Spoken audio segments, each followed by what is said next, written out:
تمہارا وہ دوست جو مشکل میں کام نہ آ سکے، اس سے بچو، کیونکہ وہ دوست نہیں، وہ تمہارا سب سے بڑا دشمن ہے۔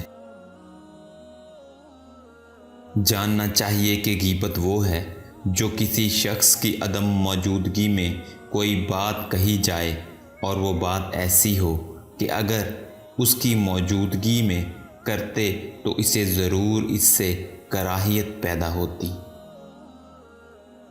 برے کو دوست بنانے والا معصیت سے، بری جگہ جانے والا تہمت سے، زیادہ بولنے والا ندامت سے بچ نہیں سکتا۔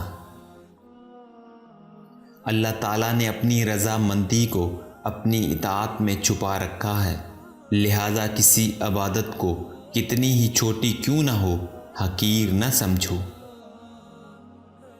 نیک وہ ہے جو شرمیلا، کم گو، راست گو، دوسروں کی بھلائی چاہنے والا، جلد رنجیدہ نہ ہونے والا، بندگی بہت زیادہ کرنے والا، کم غلطی کرنے والا اور بہت کم فضول باتوں میں پڑنے والا ہوتا ہے۔ گری ہوئی چیز بغیر اطلاع کے قبضے میں کر لینا لوٹنے کے مترادف ہے۔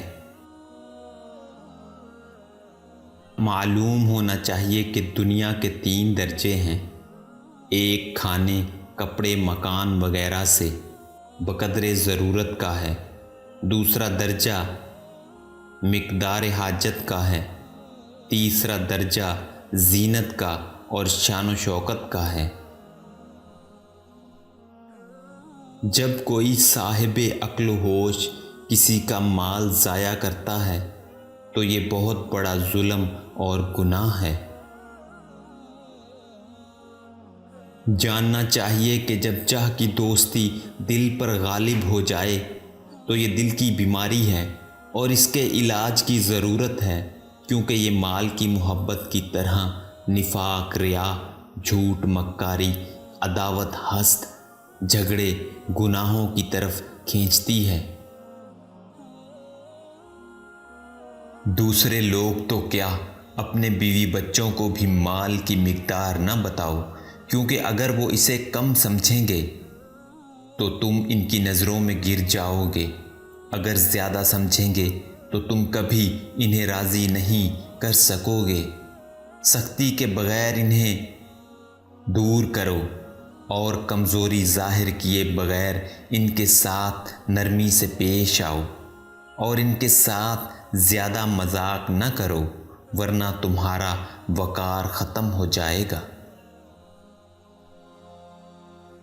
اللہ تعالیٰ نے 3 قسم کی مخلوق بنائی ہے، فرشتے پیدا فرمائے اور ان میں عقل رکھی، شہوت نہیں رکھی، حیوانات کو پیدا فرمایا اور ان میں شہوت ڈال دی، عقل نہیں رکھی۔